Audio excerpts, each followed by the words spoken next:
Hey, Catherine and Maddie. This is just a quick run through of the talk I'm going to give. Any and all feedback welcome.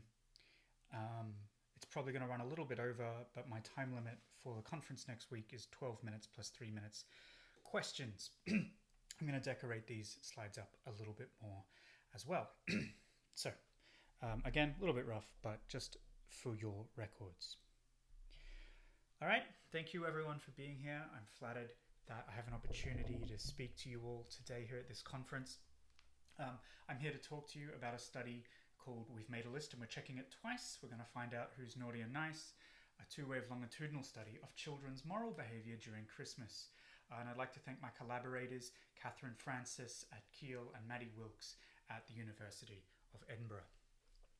So I would just like to indicate first that all these analyses are preliminary, and this is because we're not yet finished. We intend to do a fully pre-registered replication this Christmas period with basically exactly the same data collection methods, and once we tie down and refine our analytic method, we're going to pre-register that and sample from a larger group of people.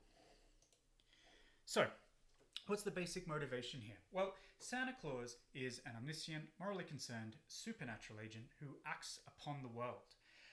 He has a devoted set of believers in children, and these children recognize the symbols and doctrine of Christmas period and Santa.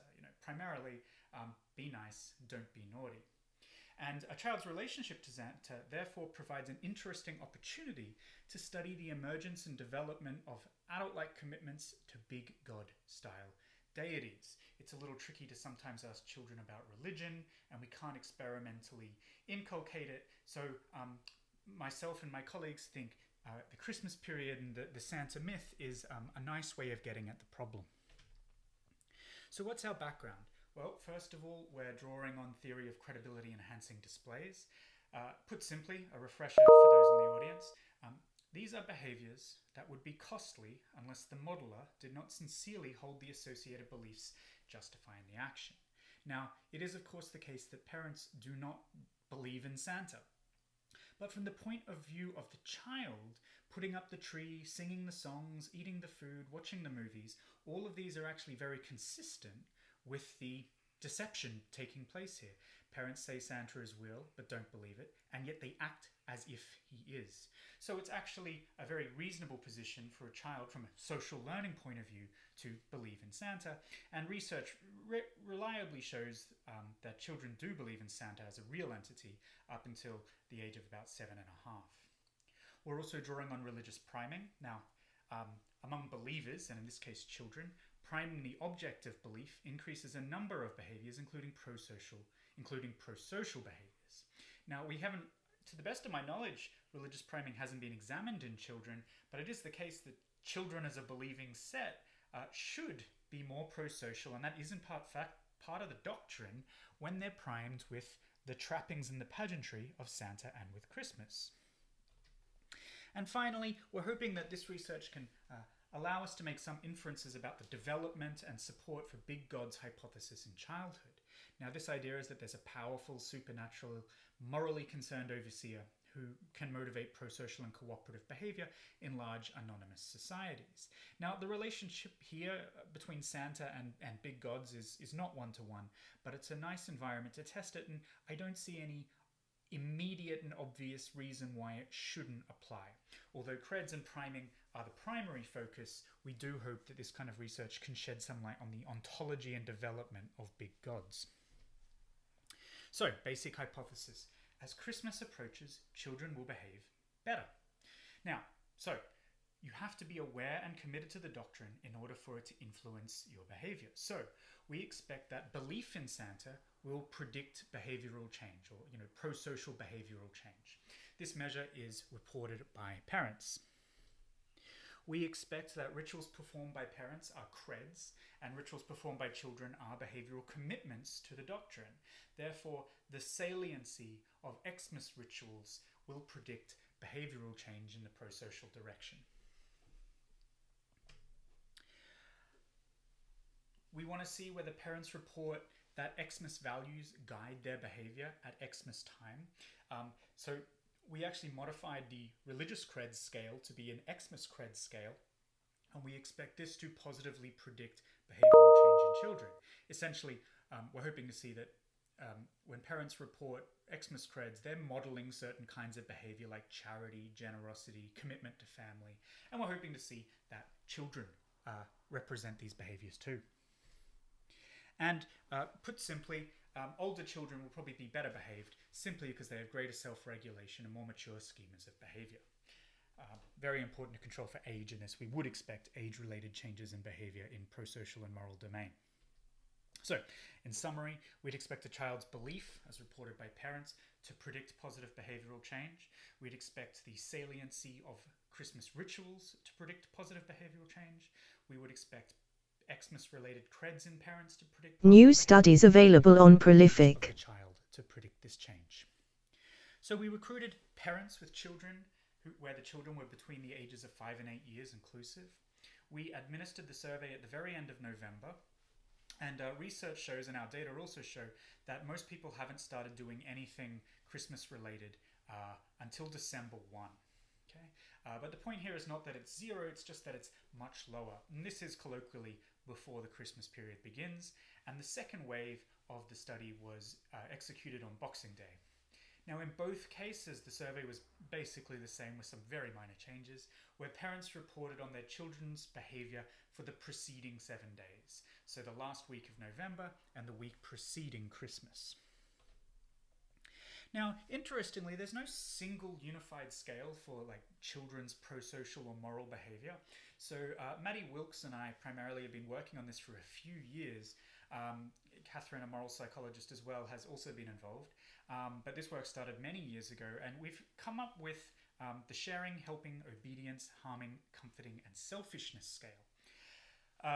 It's quite straightforward, so we have a bunch of questions. We have some here from the sharing subscale. My child has shared toys or food with another without being prompted, and my child has shared toys or food with another after being prompted.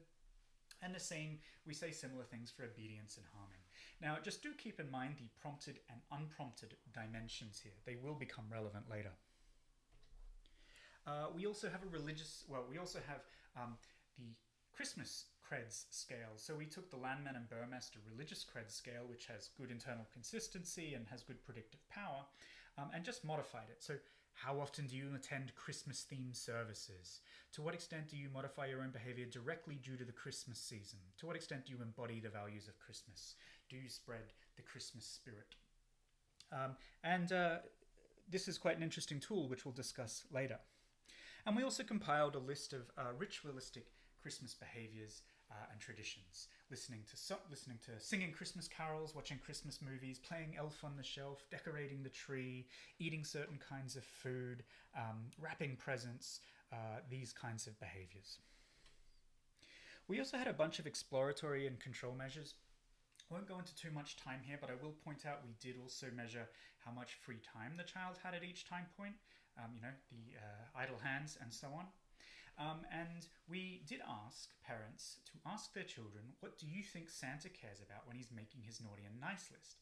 Now, it's kind of strange. No one's ever done this research. No one really knows what children think the doctrine of Santa is, what the finer points of being nice and naughty are. Now, I'm not going to report on those here. I do have a list of examples that, if it seems relevant to you all, I can answer them during the question time. But this was a fairly comprehensive study, and as I said, these are preliminary analyses.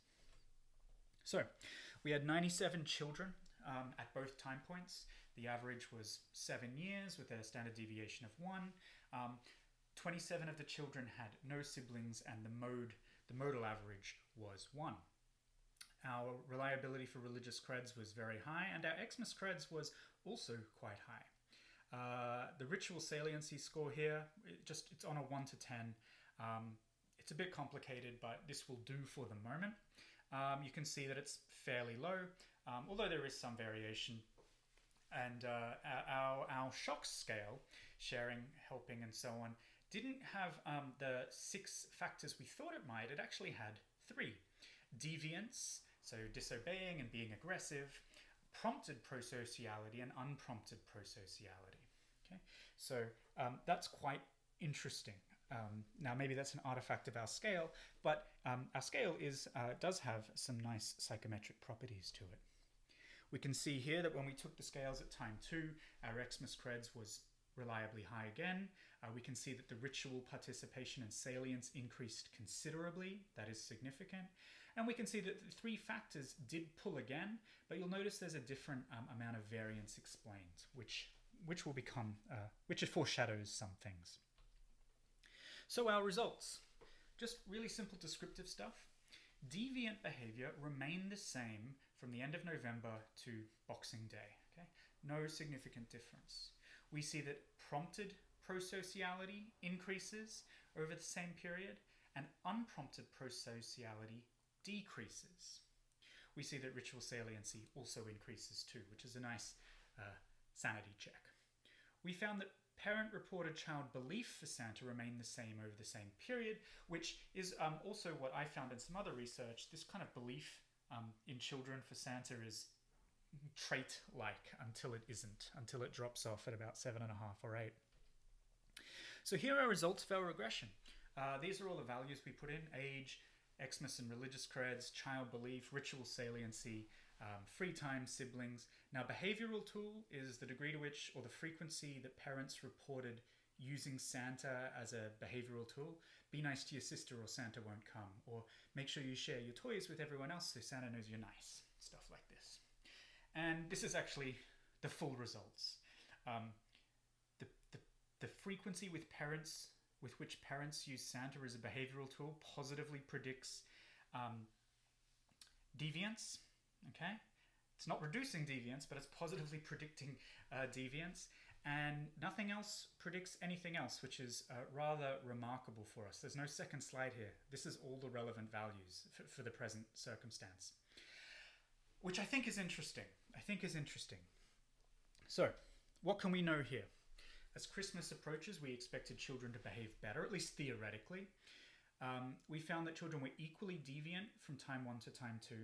They perform less unprompted prosociality and more prompted prosociality, but the regression suggests that parents use Santa as a behavioral tool more when they're witnessing deviance, perhaps explaining the rest of the result. Okay, there's less unprompted prosociality because parents are telling kids when they're bad to do something good.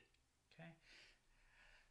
We don't find any evidence that the salience of rituals increases behavioral change. We don't find self-reported Xmas creds predicts the change, and we didn't see child's age predicting change. But potentially that's because our age range was a little bit constrained and a little bit high.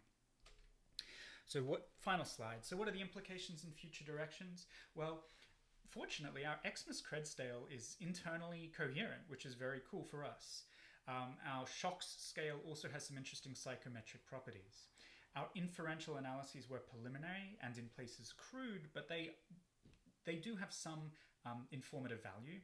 We're going to refine these analyses and run a much larger pre-registered replication this Christmas, but without changing pretty much anything in terms of how we execute it, unless there's some really good suggestions from the audience here today. We do know that children believe in Santa as a real entity, but we find null support that creds influence children's behavior, null support for religious priming among children in this particular domain, and as a result, we can make very little inference about the ontology or development of big gods. So thank you very much for your time. Here are my references, and I'm happy to field any questions you might have.